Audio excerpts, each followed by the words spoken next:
श्रीगुरुभ्यो नमः। वक्रतुण्डमहाकाय सूर्यकोटिसमप्रभ निर्विघ्नं कुरु मे देव सर्वकार्येषु सर्वदा। गुरुर्ब्रह्मा गुरुर्विष्णु गुरुर्देवो महेश्वरः गुरुः साक्षात् परं ब्रह्म तस्मै श्रीगुरवे नमः। गुरवे सर्वलोकानां विशेषे भवरोगिणां निधये सर्वविद्यानां श्रीदक्षिणामूर्तये नमः। मूकं करोति वाचालं भङ्गं लङ्घयते गिरिं यत्कृपातमहं वन्दे परमानन्दमाधवम्। व्यासाय विष्णुरूपाय व्यासरूपाय विष्णवे नमो वै ब्रह्मणदे वासिष्ठाय नमो नमः। श्रुतिस्मृतिपुराणानाम् आलयं करुणालयं नमामि भगवत्पादं शङ्करं लोकशङ्करं। नारायणं नमस्कृत्य परं नरं चैव नरोत्तमं देवीं सरस्वतीं व्यासं ततो जयमुदीरयेत्। पार्थाय प्रतिबोधितां नारायणे स्वयं पार्थाय प्रतिबोधितां भगवता नारायणे स्वयं व्यासेन कृतिनां पुराणमुनिनां मध्ये महाभारतम् अद्वैतामृतवर्षिणीं भगवतीमष्टादशाध्यायिनीम् अम्बा त्वामनुसन्दधामि भगवद्गीते भवेद्वेषिणीम्। नारायणपरो व्यक्तादण्डमव्यक्तसम्भवं मण्डस्यान्तस्तु मे लोकाः सप्तद्वीपा च मेदिनीः। अवतीर्णश्च कालट्यां केदारेन्दर्हितश्च यतस्पीठप्रतिष्ठाता जयताच्चं गुरुः गुरुः शङ्कारूपेण उच्चितं पङ्कीकृतमुपोद्य किङ्करीयसामाय शङ्कराचार्यमाश्रये. So we're looking at in the Samkhya Yoga 28th Shloka. We were looking at that one previously. 28th, no, I think we were looking at 29th.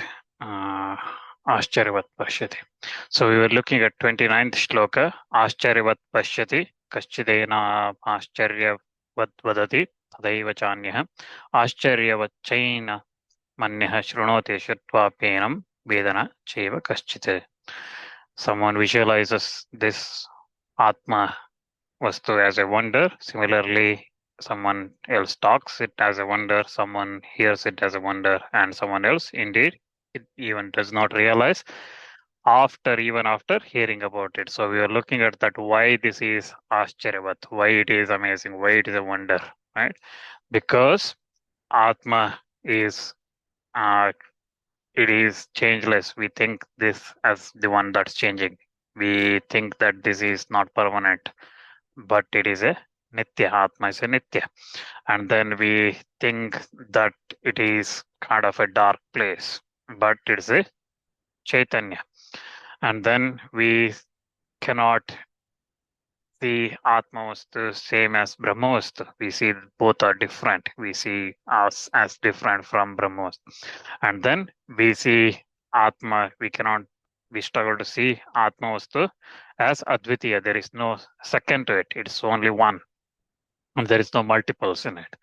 But we see this as a Sadvitiya. That these are all the reasons why we visualize, we experience, or we say that Atmostu as Ascharyavat. We look at that as a wonder.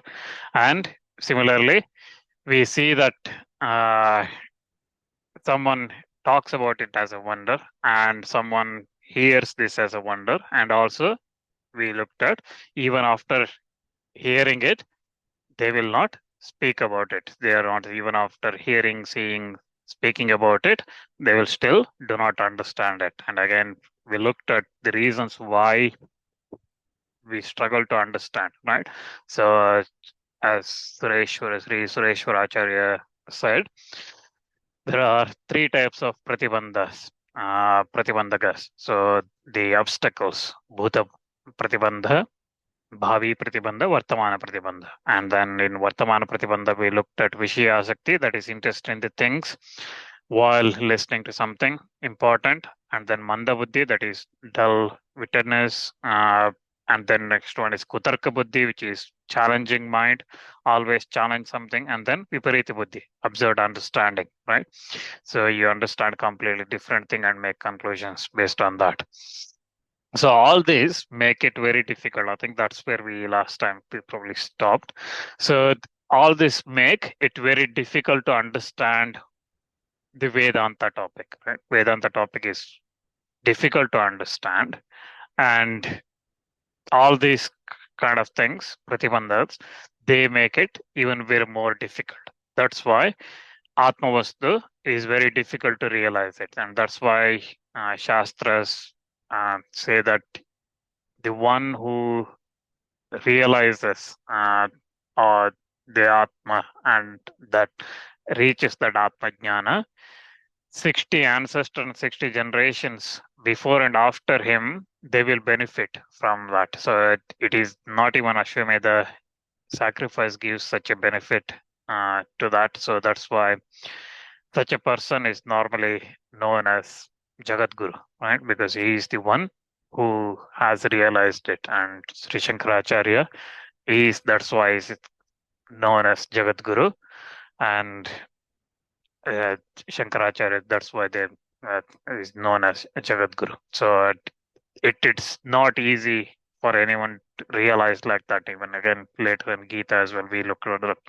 And even if someone has that Atma Jnana, for an ordinary person, we don't see it. We don't see that person like that. We see that person as a different, okay, weird person. We call him crazy or whatever, right?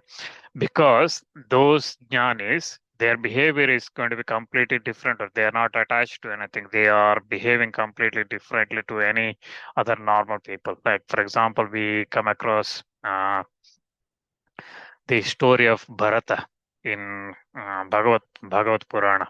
Right. So King Bharata, because later in his life he got attached to a deer in the forest when he left his kingdom and went to Vanapasta Ashrama there, he got attached to a deer, baby, the calf, and he looked after it and he died thinking about it. And next life he was born as a deer, and then finally, after a life after that, he was born as a Brahmana, and he had this jnana, Atma Jnana from his birth because of the previous lives.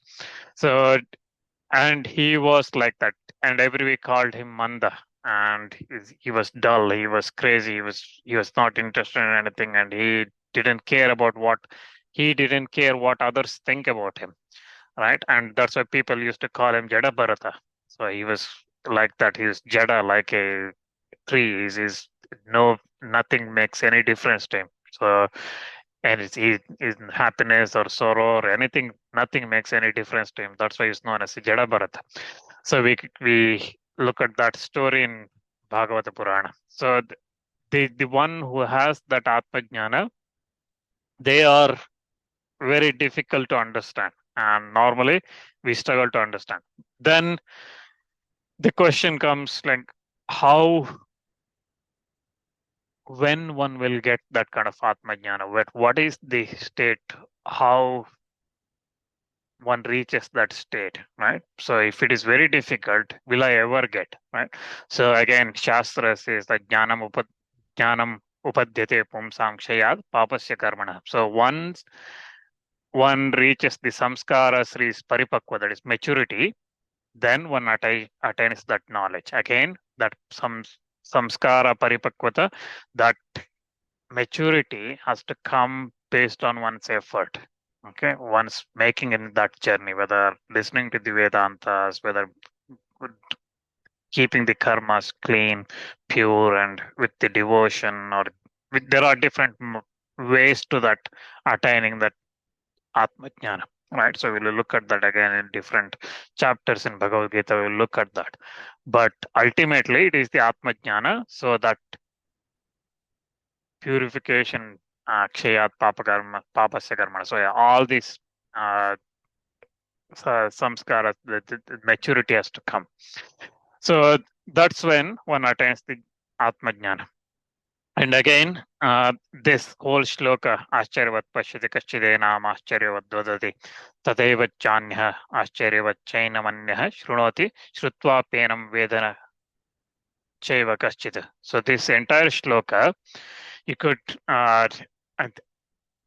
they they could look at this two ways. One is, if you look at it as a one who has not attained that Atma Jnana, one is not realized, right? So let's call it Ajnani. Okay.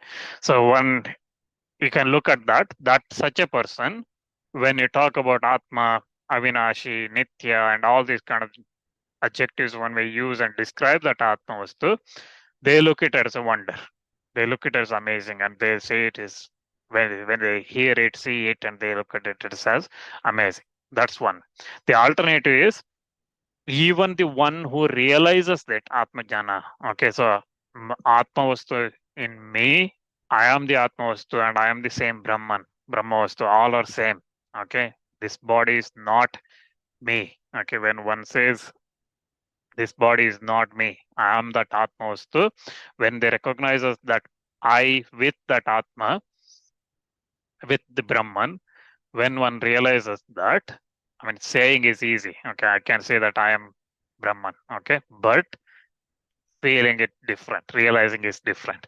So when one realizes that, that person, he sees this as a wonder. Okay, and he speaks it as a wonder, and that's what Shankaracharya says here. So the alternative, the second meaning of this shloka is, it is talking about the one who realized, and such a person speaks it as a wonder. Okay, so if we look at that, there is someone who does not see it, and someone does not speak of it, someone who does not hear of this Atmastu, someone who does not realize it, and even after hearing about it, they do not realize it, right? So there are 5 different types that's shown here, and also someone only sees it but does not speak about it, and someone sees as well as speaks about it, someone hears the utterance about it and understands its meaning, and someone does not understand even after hearing about it, and someone is outside about all these types. Okay, again, if we look at this shloka as for an referring to an unenlightened person, then the meaning is that realizing, speaking, hearing of the Atmavastu are all equally matters of wonder to him, because such a person, such an unenlightened person, for him, he is under this way of impossibility of his being Brahman. Okay, like I said, I am Brahman. Okay, so that is an impossibility for me. That's an asambhavana. So it's very difficult to come to that conclusion. And also, the second reason why it is difficult is it is contrary to the thought that such a person having, he thinking that human and Brahman are different things. So again, viparita bhavana. So there is different type of thought process. So one is saying, I'm human and that's not Brahman. Okay, so I'm a human being, not Brahman. So that's another believing. Another one is, first one is asambhavana, which is saying that it is impossible. Okay, I'm me assuming I am the Brahman. That thought process is impossibility. And the second one is contrary, where we are saying I'm not Brahman. Okay, I'm human being, I'm not Brahman. So these are the reasons why unenlightened person, even though for such a person, realizing, speaking, hearing all these things are a wonder about this Atmavastu. So that's why we see this as the two different ways this shloka can give the meaning. And if you go back to Vedanta Upanishads, this shloka is again comes from Kathopanishad. Okay, so in Kathopanishad, Yama tells Nachiketa, Shravana yapi bahubiryo na labhyah, Shrunantopi bahuvo yam na vidyuh, Ascharyo vakta kushalosya labdha, Ascharyo jnata kushalanu shishtaha. So this is from Kathopanishad.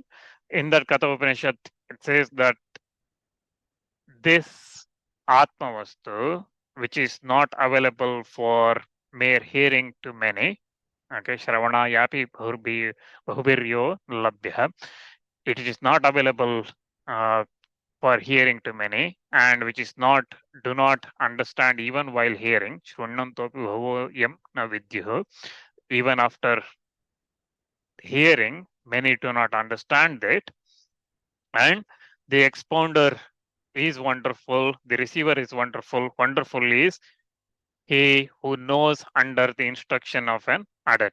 So Ascharyo Vakta Kushalosya Labdha, Ascharyo Jnada Kushalanushishtah. So the one who uh, understands this, one who explains this, they are all wonderstruck. And who comes to know about this through is the one who is the realized one, who is the Jnani. So this Bhagavad Gita shloka is actually comes from Katha Upanishad, slightly worded differently, but it's the same meaning. So with that, Bhagavan concludes this discussion, which is explaining Arjuna what the Atmavastu is, and even if you think that Atma is also going to get died or this is the end and things like that, even then, this Atmavastu is not like that. He explaining all those things. He concludes this discussion by saying this Atmavastu and so on. In the next shloka, in the 30th shloka, he concludes that where he says, Dehi Nityam avadhyo ayam dehe sarvasya bharata tasmad sarvani bhutani natvam shochitum arhasi. So he says, O descendant of Bharata, Bharata. So Bharata is descendant of Bharata. This embodied Atma is existing in everyone's body, can never be killed. So this is the concluding statement of the previous shlokas. So this can never be killed. Therefore, you ought not to grieve for all these beings. So Natvam Shochitum Arhasi. So you should not grieve for this. So that's the meaning of this shloka. So if you go by word, so Dehi means the Atma that dwells or that rests within the body. Nityam is always. Avadhya means immortal. Vadya means killed. Avadhya is opposite. Okay, so it never getting killed. Immortal. Ayam means this, that is referring to the Atmavastu. Dehi means in this body. Sarvasya is of everyone. Bharata is referring to Arjuna. Tasmat, therefore, Sarvani means for all. Bhutani is all living entities. Na means not. Tvam means you. Shochidam means mourn. Arasi means should. So we look at how Sri Bhagavad explains this. So again, Bharata, the word again, I'm not going to details on these wherever Arjuna is addressed now, because these have been described many times before. Bharata, Partha, Kaunteya, all these words have come many times now. So again, Bharata, Bha means Adhyatma Vidya. Okay, so it is the knowledge or wisdom of Adhyatma. So Atma is first. And Ratha is the one who is in seated in that, is in going in that. Okay, so the one is on that journey is Bharata. So again, so here coming to the shlokas details of this. So this Atmastu being, because it is partless and it is eternal, this embodied Atma, I am Dehi, this embodied Atma, it is Nityam Avadhya. It can never be killed. Under any condition, it can never be killed. So because it is partless, because it is eternal, it cannot be killed under any condition. So because of that, although existing in all the bodies, even though this Atma was to exist in all the bodies, Sarvasya Dehe, so even though it exists in all the bodies, like even trees and things like that, even there Atma was to exist. So Shankaracharya here says as Sarvagatatvad, Stavaradishu Stitopi Sarvasya Pranijatasya Dehe. Okay, so Stavara is immobile things. So even in those, this Tavaradishu Stitopi Sarvasya. So even this Sarvasya Pranijatasya, even the animals as well. Okay, so Pranijatas. So it even in all the bodies, it exists. This one, this Atmostu, cannot be killed on the account of it being all pervasive. So because it's there everywhere, it cannot be killed. And since this indwelling Atmostu cannot be killed, although the body of everyone of the living beings is being killed, okay, so the body gets killed, but the Atmostu is not getting killed. And because of that, tasmat, therefore, tvam na arhasi shochitam. So you should not grieve.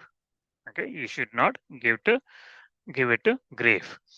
And for sarva bhutani, so for all the beings. So that bhutani here referring to all the beings here, referring to Bhishma, Drona, and all the others whom Arjuna is attached to, because for all those beings, you should not grieve for that. So again, he is saying that there should be no lamentation for the destruction of this body, this gross body, which is the Stula Sharira, because that destruction, gross body destruction, is unavoidable. Okay, so just all the Sarvade here, right? So it's whether it is trees or animals or Bhishma, Drona, or whoever it is that's in front of him, everything, all that at some point going to get destroyed. That's unavoidable. And then you also should not lament for the subtle body, like Sukshma Sharira, because certainly like Atma Vastu, it cannot be killed. And therefore, it is not proper to grieve for the gross body, subtle body, or the Atma Vastu. And that's the idea here. And again, in this way, since through non-discrimination from Atma of these three upadhis, these three limiting adjuncts are the conditions, right? So when when we are talking about it, we are looking at these three things that conditions that give Atmos the different meaning, right? So because the one is the body, the two bodies, subtle body and the gross body, and the subtle body, Sukshma Sharira, Stula Sharira and Sukshma Sharira, and then the nascence, the avidya. Okay, so these three, Arjuna, because of that, Arjuna had the delusion that all the common beings have, generally everyone has, so similar to all of us. Arjuna had this delusion which consisted in the appearance, even the unreal worldly state, as real. Okay, so and we assume that that's a characteristic of the Atma, and so on. Like for example, when the body dies, Atma dies, and all these kind of things. Okay, so we think that the person dies, person and whatever, right? So all those things we think like that, but we assume that that's the Atma. And that's why Bhagavan says, in order to remove that delusion through discrimination of these three upadhis, which is the differences of two types of body and the avidya, he speaks of the true nature of this Atmavastu in these shlokas. And then again,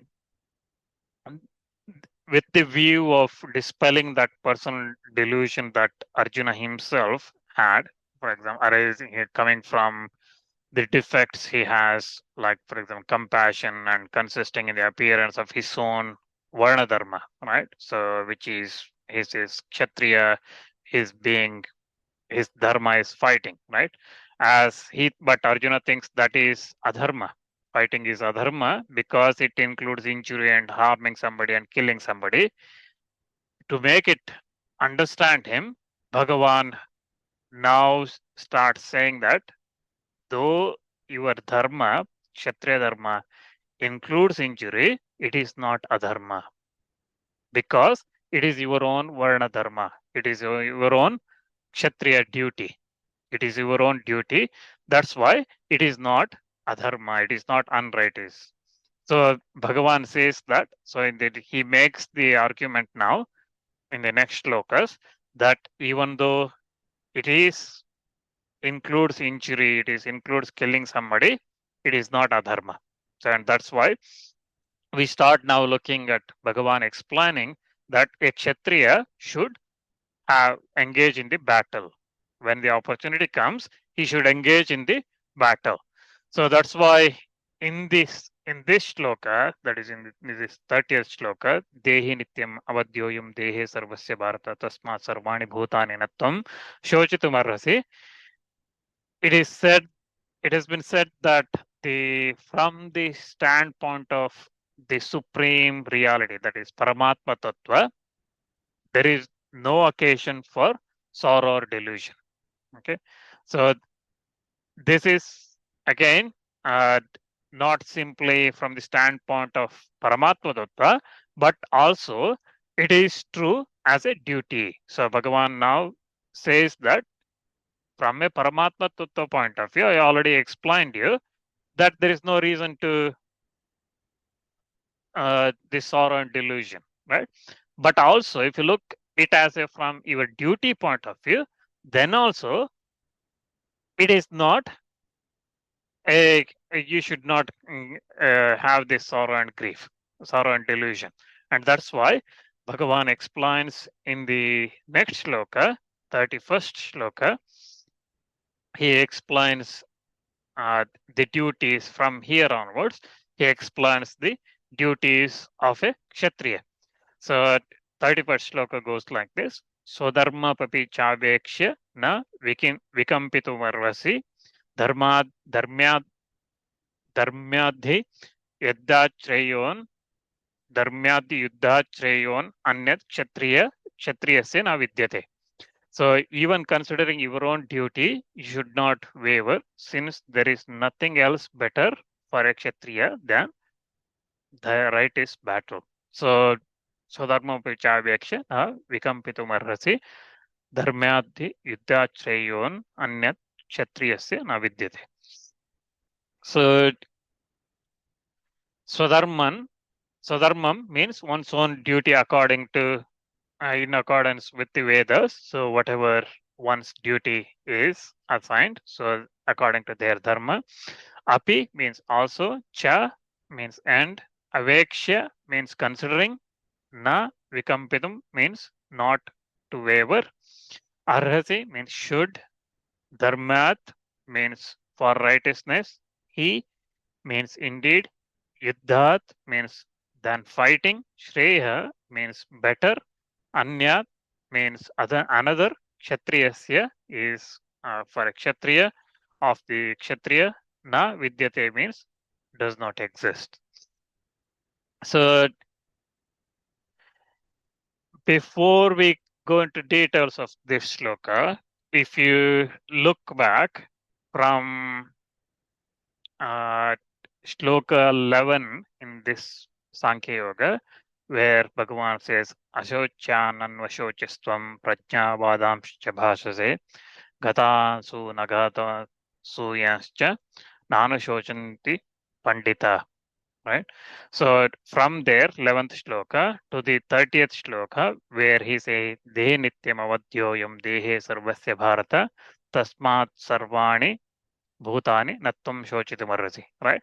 So till this, whatever Bhagavan explained is Sankhya Upadesha. We looked at what is Sankhya previously. Anyone remembers? This chapter is known as Sankhya. Sankhya Yoga. What is Sankhya? Anyone remembers? We have a saying in our village when I was young. The elders used to say, somebody listened to Ramayana entire night, and then morning they asked, what is the relationship between Rama and Sita? It's becoming like that. So Sankhya Yoga, we've been looking at for many days now. And what is Sankhya?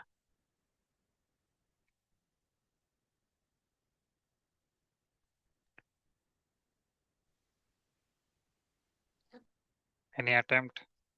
It's okay if it is wrong.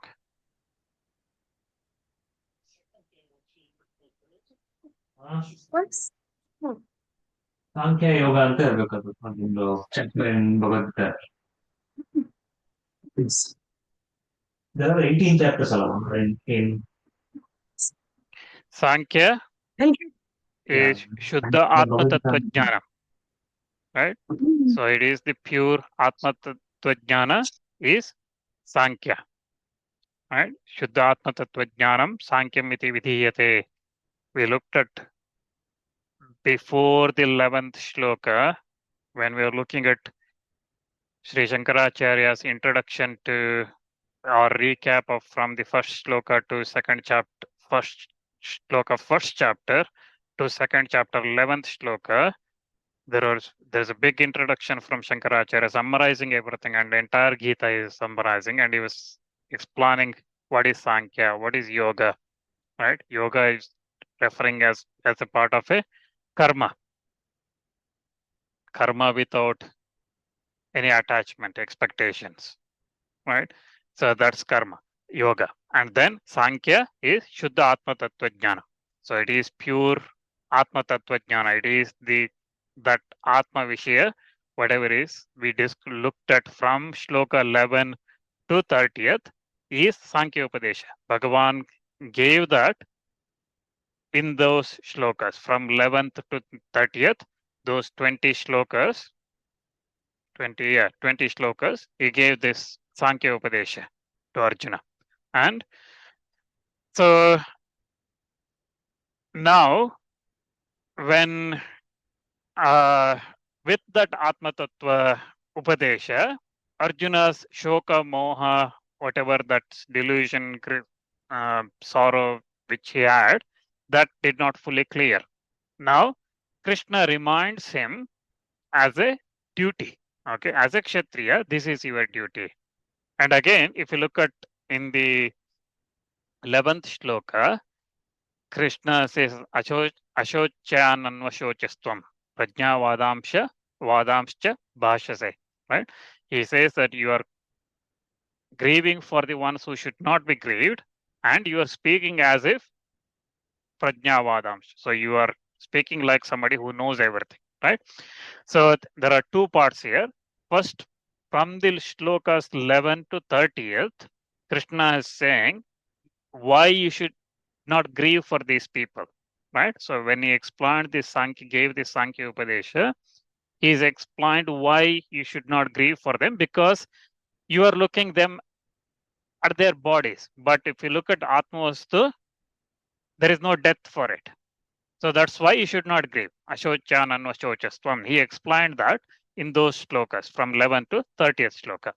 Now he starts in the 31st shloka. Krishna starts Prajnavadamsha Bhashya. He says that you are talking as if somebody who knows everything.